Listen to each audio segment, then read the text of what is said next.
Morning to everyone and welcome to our workshop webinar, Next Generation Leadership Diagnostic. Before Ash, Jess and John introduce themselves, I would like to give you a short information about the webinar.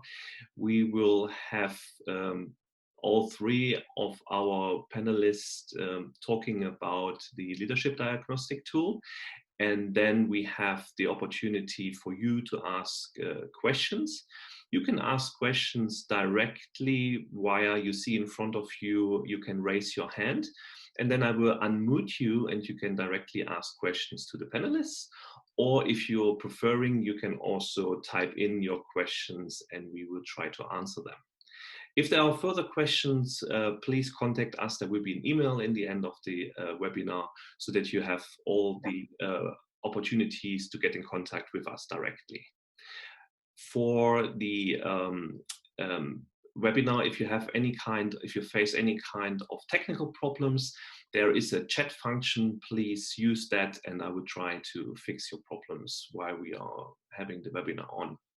So for now, I would like to give the room to Ash for his introduction. Thanks, Sebastian, and good morning, everyone. So my name is Ash Hunt. I'm the co-founder of a company called Organisational. We're about helping create thriving organisations. And today, I'm here representing datadrivesinsight.com. Datadrivesinsight.com is the company that owns the diagnostic tool. So firstly, I'd like to just say how grateful we are for your time. It's obviously fairly unusual circumstances that we're all facing. And also bear with us with the technology. We've had quite a few run-throughs with it. And I think a lot of people around the planet are using Zoom and other technologies, so please just bear with us. Our objective, Sebastian, if you could go to that next slide, our objective for this session is, you can have a bit of a read there, but it's basically to share with you this new technology that we created and to explain why we felt the need to create this technology, which is actually incredibly useful, we found over the last couple of years for individuals, for teams and also for organisations. To kick that off, we're going to start with a short quiz. So there's, if you flick to the next slide, Sebastian, so there's 4 questions only. We're not actually tracking who's answering what, so you can feel free to just answer honestly. So you can go ahead and answer the 4 questions. First one, when driving, I eat food or drink coffee or other beverages.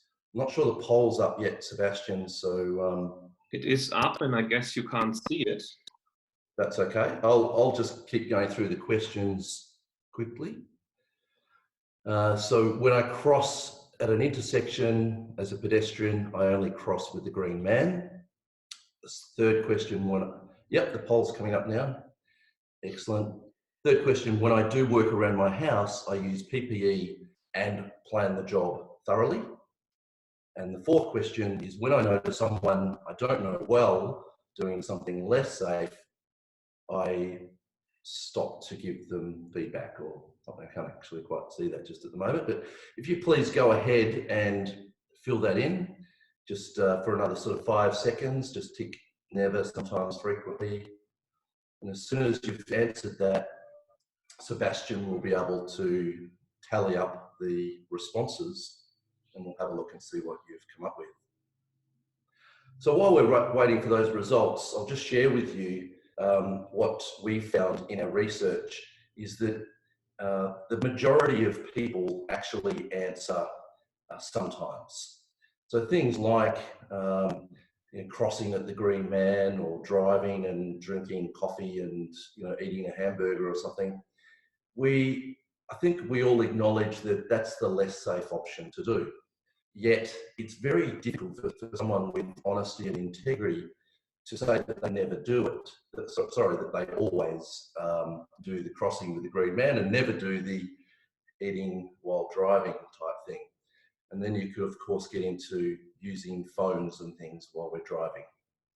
So that's what we tend to refer to as a safety contradiction. It's something that we're conscious that it's the less safe thing to do, yet we still choose to do it every now and then.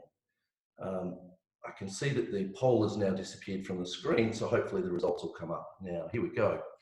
So you can see there's a good spread here, actually. There's, as I was saying, most people are saying to their first question, sometimes they eat food or drink beverages while driving. Even some people do it frequently, so if you add those up, it's quite a high number. Same for the second question there. And then if I scroll down, I think everybody might need to scroll down to see the results of question 3 and 4, but you can see that it's the same type of answer. And then the fourth one there as well, yeah. Okay, so why start with a quiz like that? Well, and thank you for being so honest. It really comes back to the purpose of why we actually needed to build this tool. And that the one way to describe that and to understand it is that we all have a relationship with safety. That relationship with safety, and we have a relationship with everything, with performance, with other people. But if we talk about a relationship with safety for a second, that relationship, most of the time we don't fully understand what it's like. That relationship determines how successful we'll be in keeping ourselves and others safe. So I want to share a story with you. When I was growing up, I grew up in the bush, and my relationship with safety, which seemed very normal at the time, was very, very weak. It was, should be right, mate, let's just get the job done, all that kind of stuff. And my dad, terrific bloke, but you know, just what was normal around the farm and our property was driving trucks and forklifts and hooking up all sorts of things, and you know, things that just you wouldn't dream of doing, or I wouldn't dream of doing with any of my kids now. But back then it was the normal, it was the thing that we did. So I had a fairly weak relationship with safety, and you know, results followed. A lot of, you know, got lucky, so I wasn't badly hurt, but you know, but also had a lot of injuries. So what happened over my life is as I changed careers and grew and developed, I ended up in a career doing critical incident response work. Now, essentially what I did and our team did was when somebody was killed in a workplace accident, we responded to it.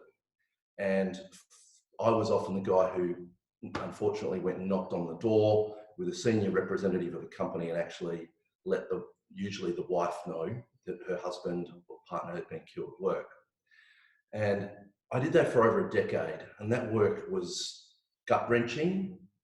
It was incredibly harrowing experience, and one that one that led to my team and I burning out after a period of time. And we, after about a decade of doing that, got incredibly passionate about preventing workplace deaths and injuries. And so I started about 2010 really looking seriously into how the hell do you stop this? And I've been doing that ever since with the team.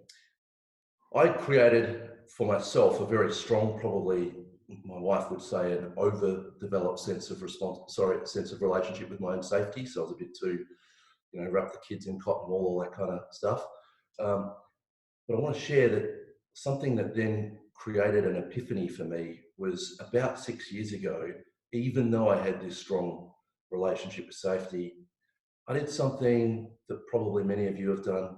I lifted something really heavy. It was an outdoor setting for our balcony, and my wife was pregnant, so she couldn't help me. So I lifted it down by myself, and despite her suggesting I should go get our neighbour. Now, unbeknownst to me, as I was lifting this thing down, a strap broke. I didn't realise the risk involved, but the force that it sent through my lower spine was huge, and it popped 3 of my discs in my lower back. Now that led to, the cost of that was enormous. ultimately resulting in me flying to Queensland and having 6 weeks in a hospital over there, experiencing total disc replacement surgery.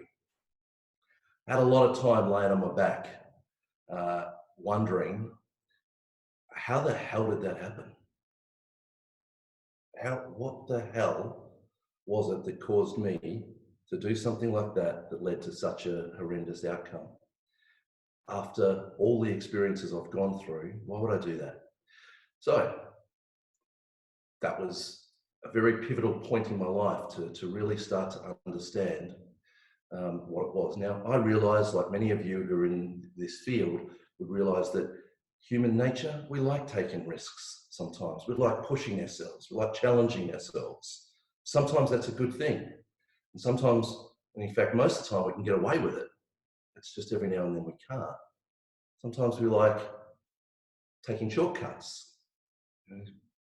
So human nature is a very difficult thing. So what I realised is I needed to find a tool that actually helped raise my awareness to what some of my beliefs were and what some of the behaviours were, the high-risk behaviours that I would take without even knowing that I was actually putting myself and others in harm's way. So I went searching for the tool, and I couldn't find anything that was decent. I talked to a couple of the organisations, large international organisations that I was working with, and implored them to build a tool that was valid and reliable. Had some science behind it. And let's just say they were a little bit slow in getting into action. So continuing to work with people and organisations and continuing to see people needlessly get hurt. A few years ago, our team of org psychs and other industry professionals decided, let's just build a tool ourselves. It sounded relatively easy at the time, but some $800,000 of investment later, and a huge amount of testing and retesting and etc. And that's what Jess is going to share with you in a minute.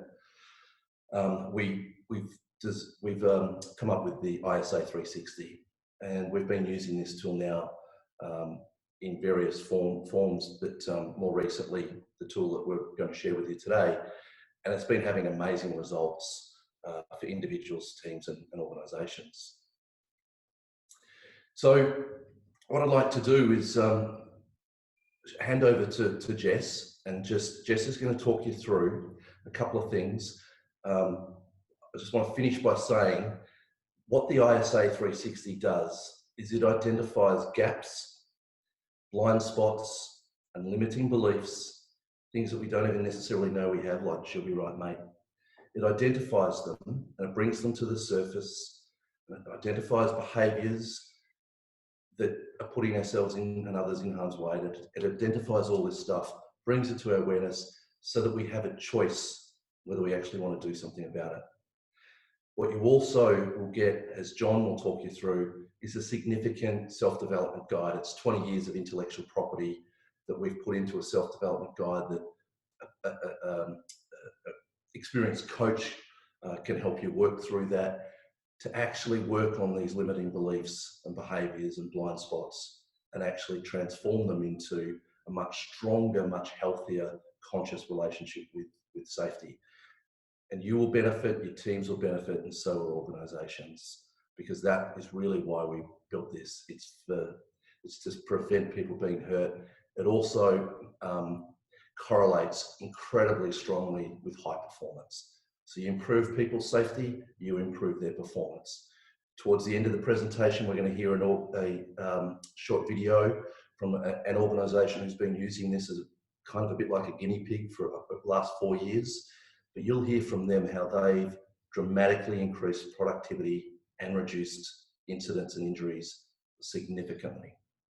Okay, so I'd like to hand over now to Jess and invite Jess to share some of the science behind the ISA 360 tool. Thanks, Sebastian. Thanks, Ash. Good morning, everyone. Thank you for coming along this morning. We really appreciate it. My name is Jess. As Ash mentioned, I work at Verizon. I'm part of the R&D team, and I specialise in research methods and statistics. So I'm going to talk a little bit about that this morning, but not too much to send you back to sleep. So let's jump to the next slide.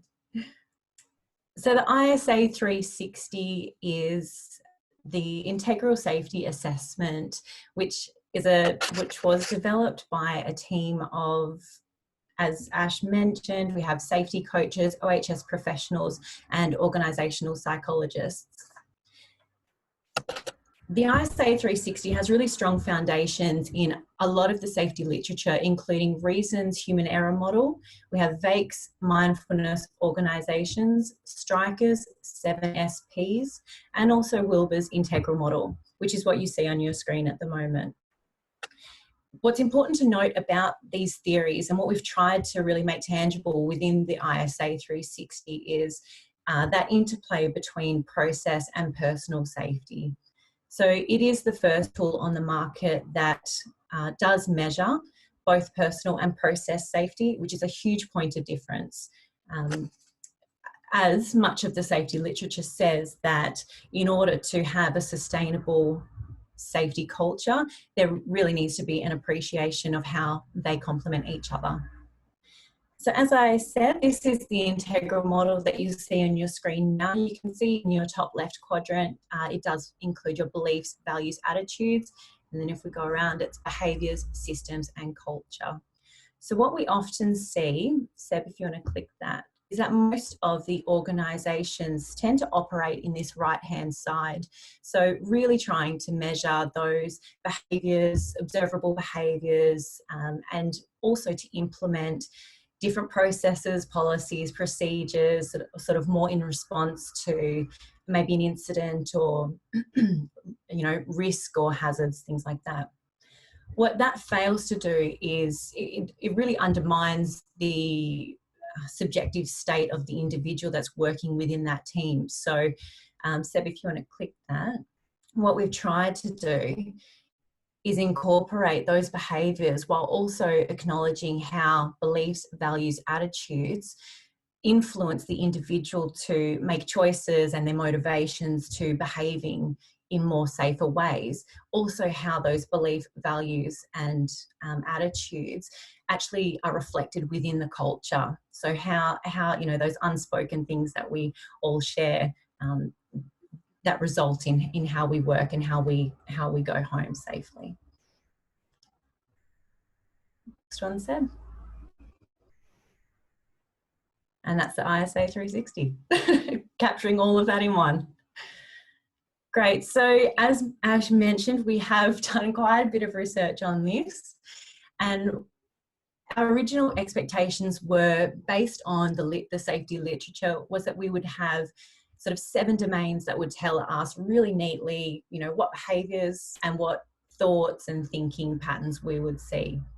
What it actually showed us, Seb, if you want to click through that, is that there are 4 overarching themes. Yeah, so 4 overarching themes that led to sustainable safety culture. If you want to go to the next slide. So it resulted in 4 domains. Those domains were commitment, which is the leader's commitment to safety, including how they engage others in safety practices. We also have curiosity, which is the leader's ability to listen to people and to really try to understand what might be getting in their way, what obstacles they're facing that's preventing them from behaving safely. Our next domain is caring actively, and that is, as you can probably tell, is a genuine care. So it's not just looking out for others because it's expected of us or we're expecting some sort of return, recognition of that. It is a genuine care from within self to say everyone here can go home safely together. And our 4th domain is interconnectedness, which is around that systematic management of the policies, procedures that are keeping us safe, and also how we influence change from a systemic point of view. Next slide, please. So through our analysis, what we found was that leaders who performed substantially better in the ISA 360 actually resulted in a more engaged workforce. So after running that, as you can see here, some of our stats, 41% felt more valued and 59% felt more listened to. We had 57% of people were more likely to share their ideas and concerns, and 58% were less avoidant of safety issues. We also had 63% were more confident that changes would result in improved processes.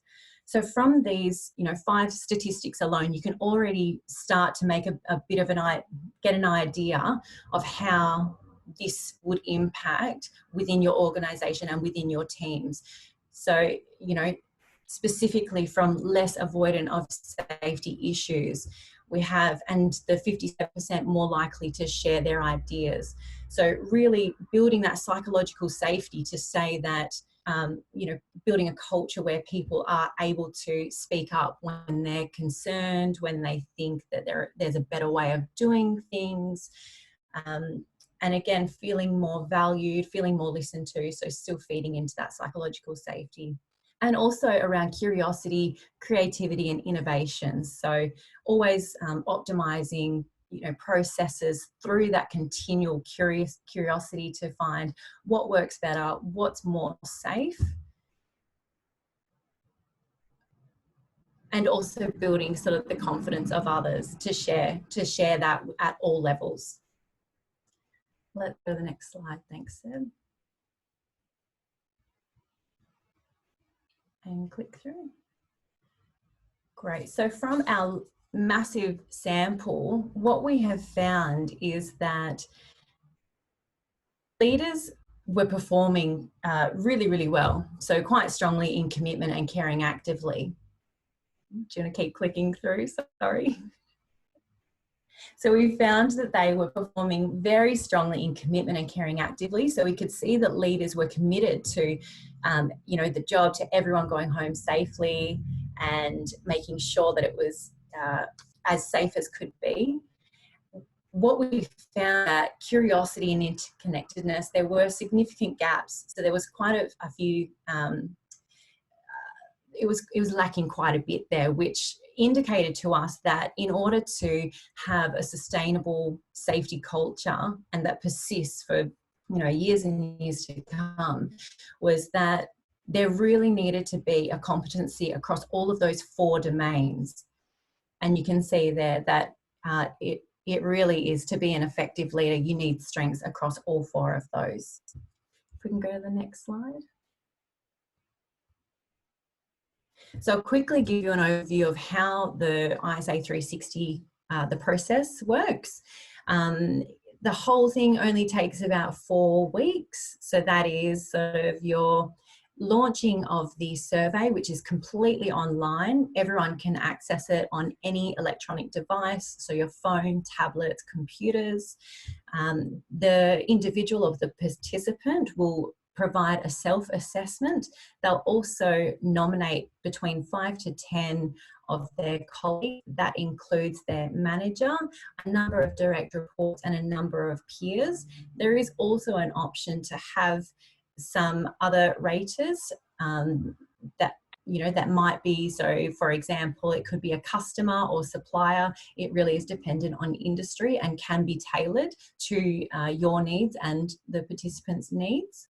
The assessment period runs for 2 weeks. Once that survey closes, we produce the reports for you, and they're delivered in a one-on-one, confidential and safe environment for the participant. They're under no obligation to share those results with anyone. However, we do encourage that they do, share that with their peers and their manager. So just for developmental purposes. They also, within that session, so the first session may be a 2-hour debrief, and within that we will set, they will set an action plan. And as Ash mentioned earlier, they will receive a development guide. So this is I don't have one next to me, unfortunately. I'm sure John will go through it with you though. The development guide has hundreds of resources which are can be used by anyone at any time. We really do encourage learning outside of that session, so we get the greatest development returns on that. It includes videos, QR codes, worksheets, exercises, different models, and anything you can think of, it's probably got it in there. So it is a great resource for the individual. What the organisation receives at the end of this process is an aggregate report which compiles all of the participants' results into one, which really gives the organisation the opportunity to see what areas of their organisation, where their gaps lie, also where their strengths are. So that really provides them with the evidence to direct their training and their funding. If we can go to the next slide, and I'll show you just what a report kind of looks like. So this is our snapshot, and as you can see, the 4 domains are actually represented there. So commitment, curiosity, interconnectedness, and caring actively. The 5th one there, impact on others. So we do include the engagement questions as well there. So we can see how the participants' current performance on these 4 domains correlates directly with engagement. So we can see the real impacts, the real life impacts there. The blue line there is your current performance. So that's telling you again where your strengths are. And the orange is where raters would like you to be in 12 months' time. So we can see just through that, there's quite a few gaps which provide an awesome opportunity and clear evidence of where your next developmental goals could be. So I think that's all from me. John, I'm going to hand it over to you to explain the coaching process. Thank you. Great. Thanks, Jess. Thanks, Ash. Yeah, good morning, everyone. My name's John. I'm the founder of Barclays. We help organisations navigate the challenges of culture change and human performance. And this section for me, I just wanted to go through the joining of the process of the ISA 360 tool and that coaching that Jess mentioned in that one-on-one session, and outline how those processes become practically used and why these steps of engaging with a coach is so important as a part of that transformational change. And also just wanted to give you my story, because for me, being 20 years of coaching, I've used a lot of different tools, same as Ash said, through his journey. And for me, I wanted to be able to go through the process myself, and I wanted to be able to explore exactly what the tool can do and understand what it can do for me. And having a very strong relationship with safety for many years, it was again a really good insight to see how the tool found some opportunities for me still to pay attention to and start and continue working on, not only for myself, but for my team as well. So I wanted to just reinforce some of the things that have been said this morning just around the tool and using that as a coach. So Sebastian, if you want to go to the first slide for me. So when you get your feedback, once you've gone through the survey and the participants have given all their feedback, and the team of organisational psychologists have looked at that information, first thing they do when you get your report is you get to what's called the stages of functioning. And part of that process is they actually go through a detailed analysis of the feedback from your team, from your participants, and highlight the areas that what's functioning in what stage. So what are we doing that's in the reacting stage? What are we doing in the conforming stage? And what are we doing in the achieving and integral stage? And highlighting those more consistent areas. So where are we performing most of the time based on how people perceive us performing? And the reason why it's important to go through that with a coach at the start is we have intentions to operate at a certain level. We're intending to operate at a certain stage, and everything we're trying to do is to be integral and to be in high achieving. But it doesn't always translate to the way people perceive what we're doing, and perceptions are our reality. So when we first get our feedback and we find out we're not operating where we think, most humans will generally go through a case of denial or justification as a part of that process. So having a safe space with a coach to actually navigate those that feedback and why things land where they are, and actually linking your intentions to some actions, allows people to actually self-reflect and become more self-aware around where they are operating. And this is the first part of acknowledging some potential limitations, or acknowledging some of the opportunities you have as an individual. Now, some people can do that on their own. So if you got sent that report, you could read through it and work through that process. And some people could accept that feedback and work their way through it. The opportunity with a coach is to make sure that we're not moving forward without acknowledging where we actually are. So Sebastian, do you want to go to the next slide for me, please? As just shown, you get your actual spider chart, which shows the feedback you're getting from your team around those 4 practices of commitment, curiosity, caring actively, and interconnectedness, and then that engagement part, the impacting on others. So with the blue and the yellow, orange, it gives you a chance to look at where am I meeting my team's expectations? What am I doing that's meeting what my team expects of me? There might be areas where you're actually exceeding, like you're actually performing in a way that the team finds extremely high level functioning. But you can see there's quite a few opportunities where we're actually not meeting the expectation of our team. And those are our opportunities to enhance some of the work we're doing. Now, the challenge with this one again as well, you can see there's lots of behaviours in here. And the challenge you can face doing that on your own is maybe focusing just on one or 2 behaviours rather than dig into the underlying fundamental beliefs that are driving some limitations in those actions. So this is really linking the actions to results, so the way people perceive us as the leader in their team, acknowledging what we're doing well, acknowledging where we're exceeding expectations, but also understanding that we have some opportunities to close the gap.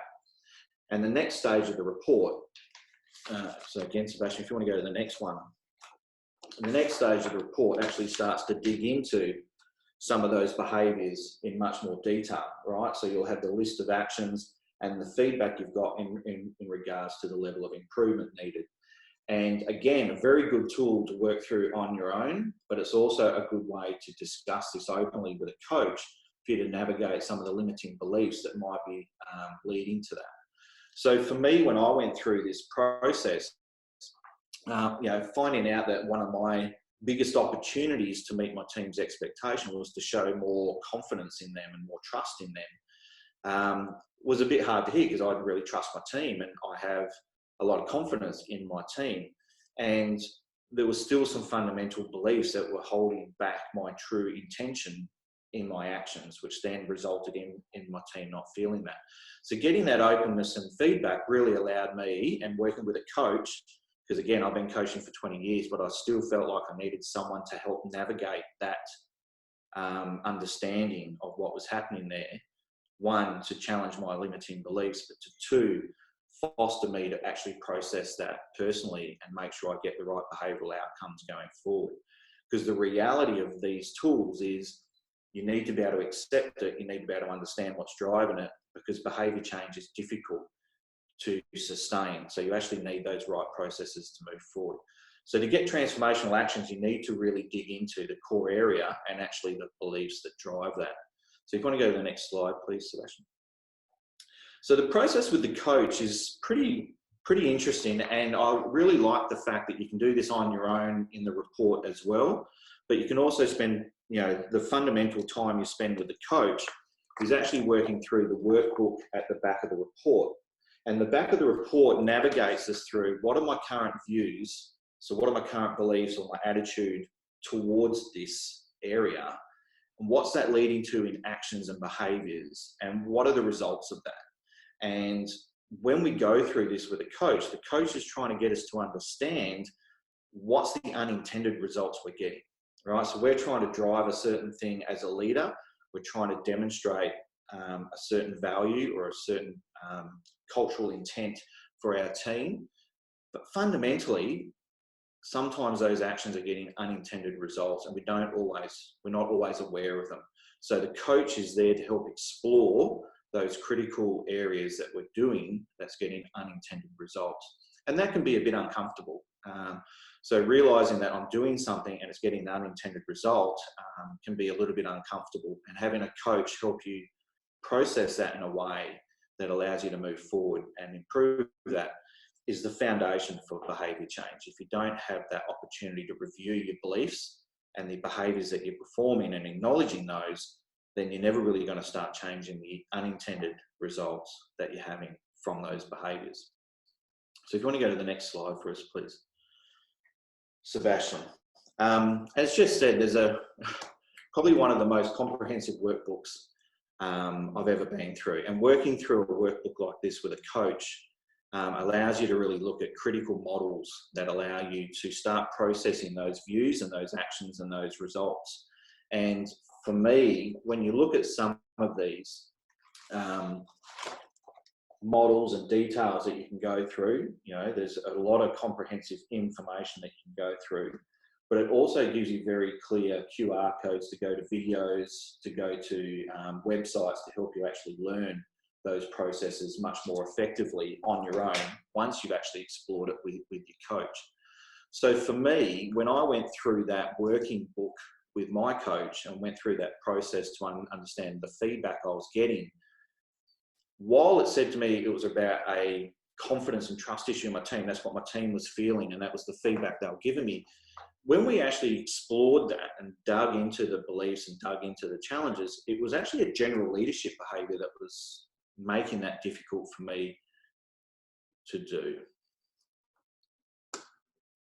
Hello.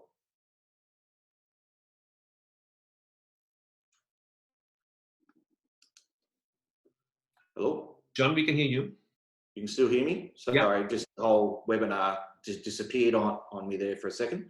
So apologies for that. So exploring that issue of trust and confidence in my team, it was actually alluding to the fact I wasn't spending a lot of time with my team or enough time with my team. And that was becoming more and more obvious as the coach was digging that out, that I was really struggling with delegation. I was really struggling with empowerment of my team. And while that connection might not seem obvious to start with, what we realised was the reason why this was important is because I was feeling more stressed and I was feeling quite overwhelmed.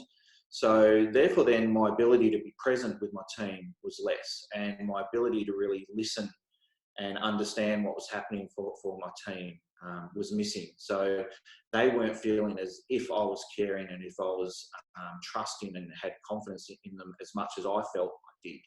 So, you know, it's very hard to be present and support your team when you're feeling overwhelmed and you're feeling extremely stressed.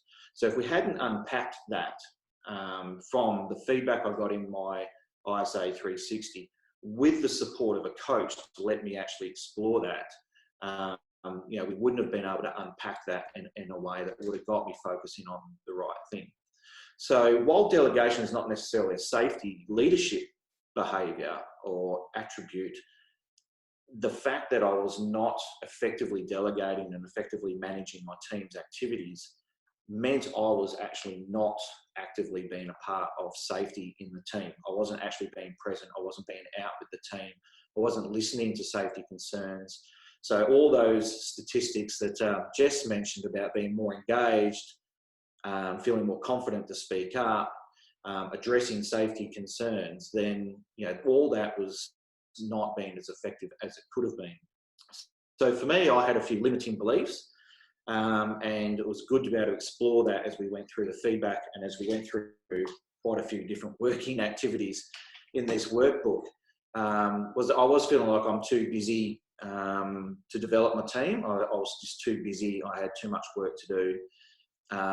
There's too many things to do, and maybe it's just easier if I get on and do it myself. And it's better if I just get on with it and let them continue with the work I had given them and not overwhelm them with other work.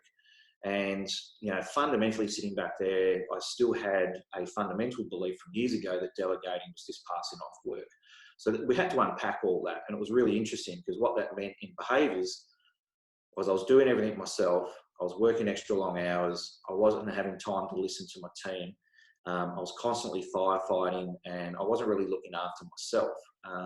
And that impacts everything I'm able to do to lead by example, and it impacts everything I can do with my team around their commitment to safety and their commitment to our values and our culture. So the unintended results of that was I wasn't really spending a lot of time with my team in the field. Definitely wasn't training anyone else to do what I do. People didn't spend a lot of time with me, so they didn't see me very often. And people would avoid bringing me issues because they knew I was already stressed and they knew I was already overwhelmed, so they wouldn't bring me any more issues that they needed to deal with. So a lot of the concerns they had were still just being left unattended. And I guess the worst case out of all of that, as well as my family, was really worried about me. So being able to pull that apart made this very important to me to address. And for behaviour change, it all becomes about the person wanting to actually do something about this. So we then went through the benefits and the costs of this current state. Won't go through all of that, but basically I did feel like I was able to be secure in what I was doing, but the impact of that was I was losing touch with my team, and that was affecting my ability to manage our safety culture and the safety mindset of our team. So Sebastian, do you want to go to the next one for us? While understanding what the real problem was and what the limiting beliefs was, the most important thing is to start moving forward. And the good thing about collaborating with a coach on this and using the workbook at the same time and continuously using the workbook allowed me to focus on some alternative constructive views. So what would be helpful for me to view in this attribute? What are the actions I need to be performing, and what are some of the results that I need to be creating as a part of that? So I needed to reframe a few views around delegation and around my role as a leader. And there was three things that, from that process I focused on. One, having a view that developing my team was critical for success, not me doing it. Enabling others is more valuable to the business than just me ticking the boxes and getting the jobs done. And delegation is key to the overall combined success of the team. So when things get difficult, I have to keep grabbing hold of those beliefs and have to keep grabbing hold of those views to allow me to continually move forward. So my coach is there to support me with that, because we can go back to bad habits pretty quickly. And the coach's role and the workbook's role is to help us stay focused on these areas.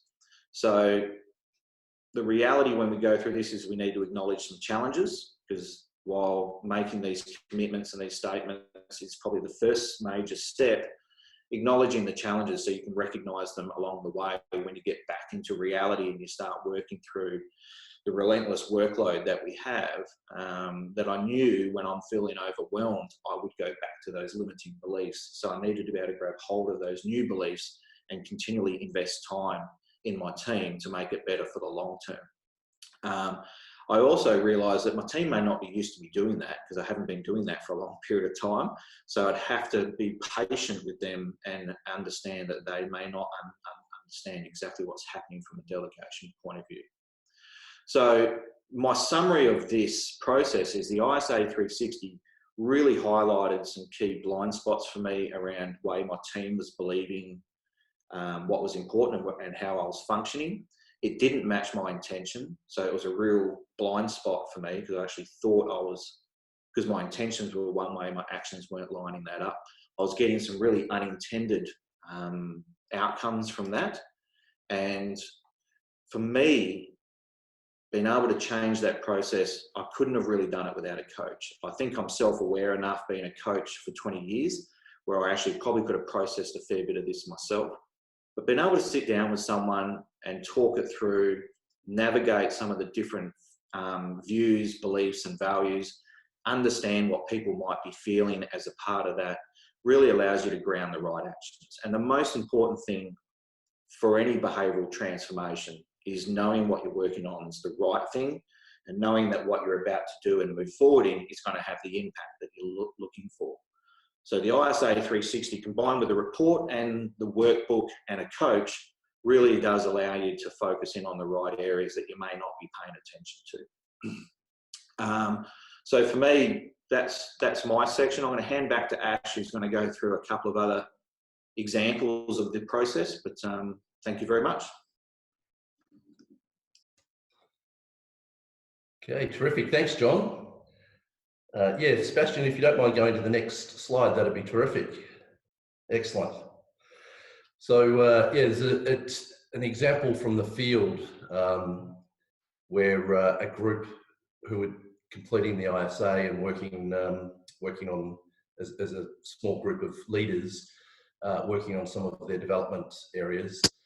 Part of the coaching that John was talking about was field coaching. And so in curiosity, one of the 4 domains, in curiosity, it's about actively listening and really engaging with your people, trying to understand their ideas and trying to empower them to put the ideas into practice and make the actual improvement. And so field coaching, we'd be out there chatting with the workforce. And this one particular example, you can see in the pictures there, a group of workers were welding a fairly significant pipe. And this pipe was under extreme pressure and, eventually. And so anyway, we're chatting to these guys, and the superintendent who I was with was actually practicing engaging with his workforce, etc., and doing curiosity stuff. And essentially, he said, even after we did a bit of classroom work, he went over and he said, oh, g'day boys, how's it going? And of course they said, yeah, good. He went, excellent. Yeah, so you got any issues here? And they said, nope. And he's like, excellent. All right, well, have a good day then. Yep, no worries. And off we went.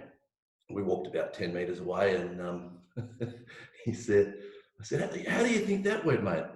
He said, yeah, pretty good, eh? Pretty good. You can see the kind of rapport I have with my my workers. And I said, yeah, right. Okay, let's go back and have another go. But this time, our goal really in curiosity is we're going to somehow get them to say more than 1 or 2 word answers. This is a skill. If any of you have teenagers, this is a skill that you can practice with your teenagers. Because I'll be, how'd you go at school today, mate? Good. So I play games with them, trying to work on my open questioning and stuff like that to see if I can actually get them sharing a bit more. So that's what we did with these guys.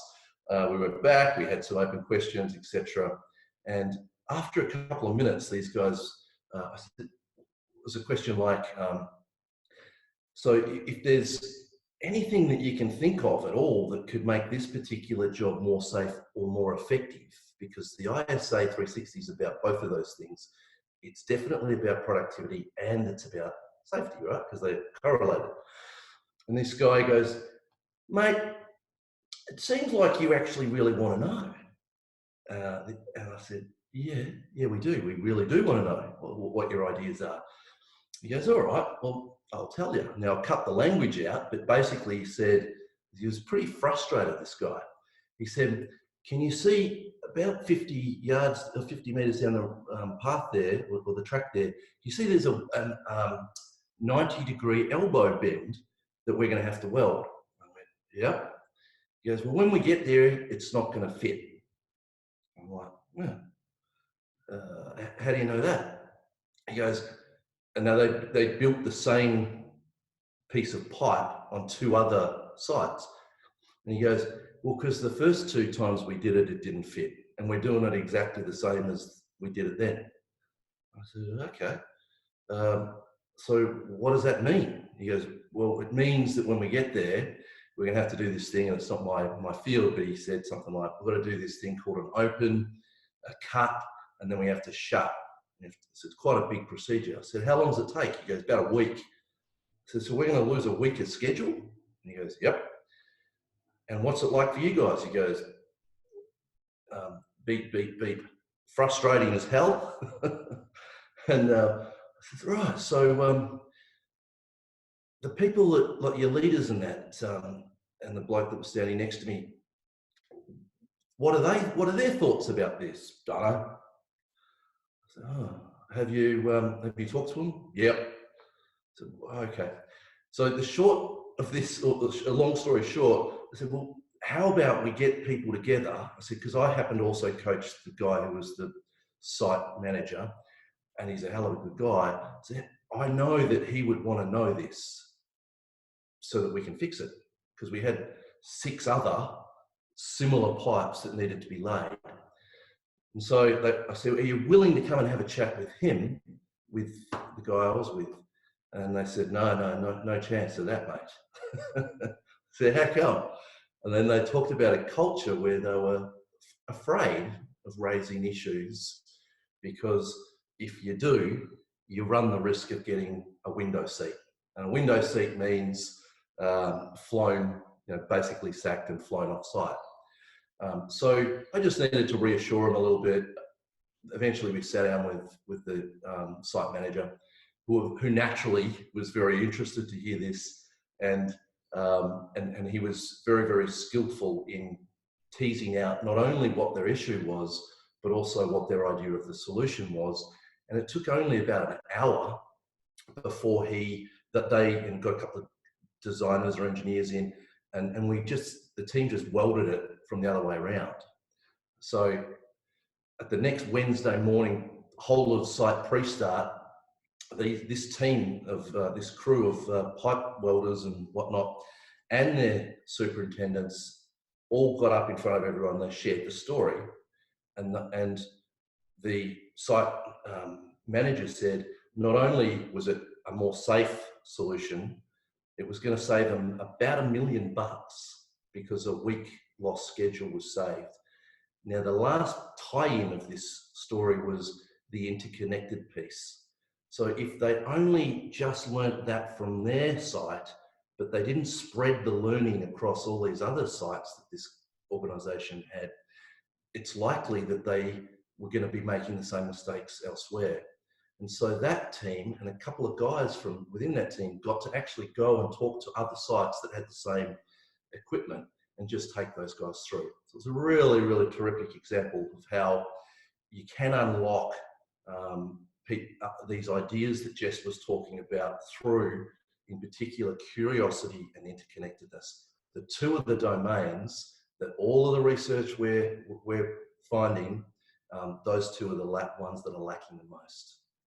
Okay, let's hear from an organisation example in just a second. So this is a lady called Donna, who's going to share about her experience. Now, you'll notice in here that about 4 years into their project, they were hitting a bit of a ceiling for performance and for safety performance. And so they were looking around, probably a bit like me when I was laying on my back, looking around for some tools that could actually really help them unlock that extra bit of performance.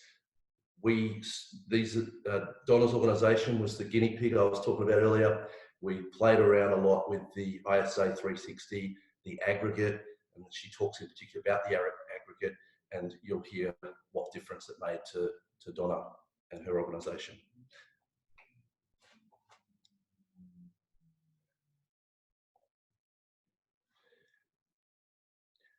Unfortunately, it looks like the audio isn't going to work there.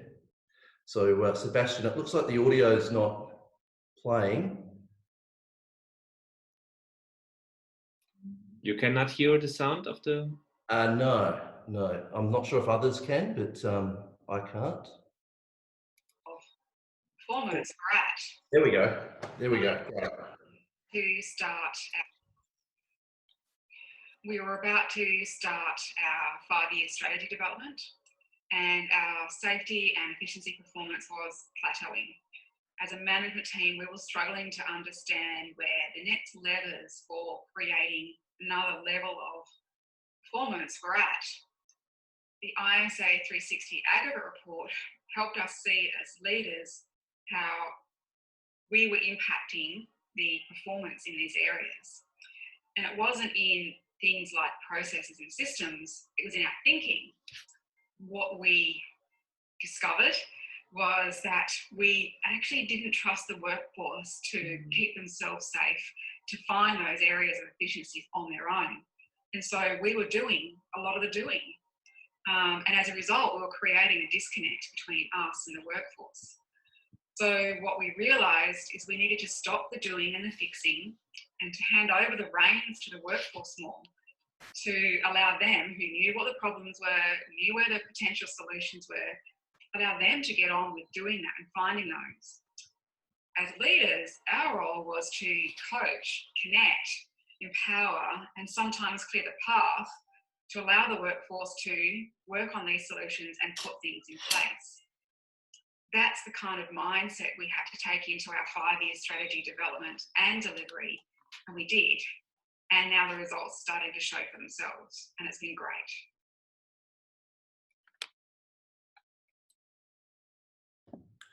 Terrific. Thanks for sharing that video, Sebastian. And so just a couple of things then, perhaps if we go to the summary slide, and then we're going to get to some Q&A. Yeah, there we go. So Donna's organisation, just to let you know, was selected by the Australian Institute of Health and Safety to do a keynote presentation in the end of May. There's a national conference. It was meant to happen in Melbourne. Obviously, the way things are at the moment, who knows? But as far as I'm aware, that presentation will go ahead, and it'll be through webinar, kind of probably something like this. Essentially, what will be shared there is being put into a case study. So there'll be a version of the case study that's going to be ready in about a week's time. So we intend to share that case study with all of you folk in about a week's time or so. So look, thanks very much for your time, and really keen to hear any questions and comments both now but also for the rest, following this webinar. One last thing to sort of leave you with is we've been finding that because everything is online, we've actually been finding, not for everyone, because we also do a lot with health and the care industry and things like that, who are going through a pretty tough time right now. For other industries, what we're finding is it's actually a perfect time to be doing the ISA 360, because you can do it, people can do it from home. And they can even get their debrief, like the feedback session can happen over Zoom. We've been doing a lot of it in the last week or so in particular. So keep that in mind. So now over to you folks and to Sebastian, let's go through any questions. You can ask any of the three of us panelists, and we'll do our best to answer that. We had already a question from Kevin Taylor. I think it was to you, John, and he asked, in labeling the right-hand side of the integral model as process safety, what is the basis for using the term? As this term has a very specific meaning in the safety field, which relates to industries like oil and gas, essentially keeping the product in the pipe.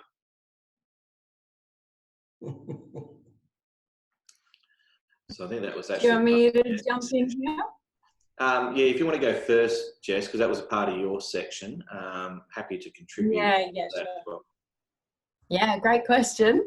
Wasn't expecting anyone to pick up on that, but no, you're exactly right. The term is originally referred to as an approach for presenting the unexpected release of gases, chemicals, and preventing fires, sort of most in those process-intensive industries.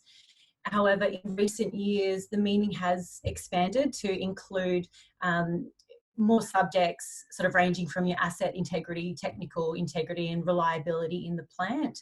So more focusing on the design and engineering of facilities. And the reason it fits within that right-hand side is because it is, if you remember that bottom right-hand quadrant, it was around the systems, so the processes, procedures, and the hard things sort of within our organisation that dictate how we operate.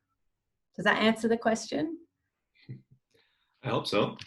If there are any other questions, you can raise your hand and I will unmute you so that you can ask those questions directly, or you can still type in your questions in the Q&As. So there's still another question up there, Sebastian, which is from There Janet, was which is around what's the sample size, Jess?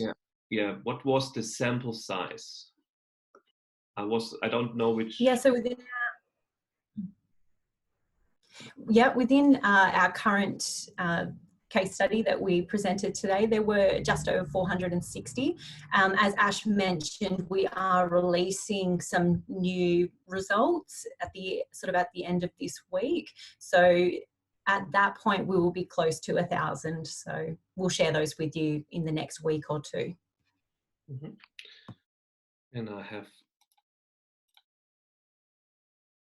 Aline, and Aline, Hi, welcome. Thanks, everybody. It's been interesting hearing how this has developed and what's going on.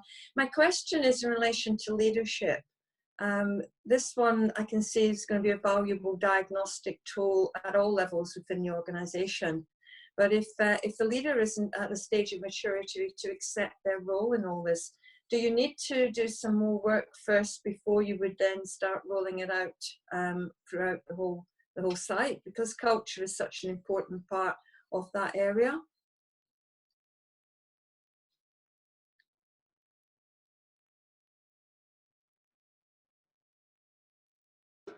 I guess I'll try and add to that. I guess it's a very, very good question, because when we think about leadership and teams and organisations, you know, each layer of that has a very specific need, and the tool itself is designed to really primarily help the individual leader develop their leadership, and that can be done with one individual leader or it can be done with a collective.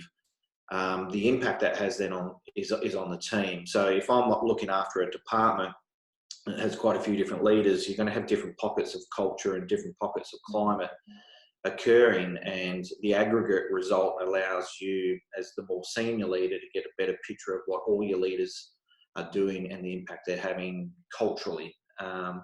And the stage of functioning, that maturity curve around reactive, conforming, achieving, and integral, that allows you to look at not only what the leader's doing, but what the team's doing. So it does allow you to look at both what the leader's doing, but what the culture's doing as well. So it does aggregate upwards to give you the combination of the leader and the team.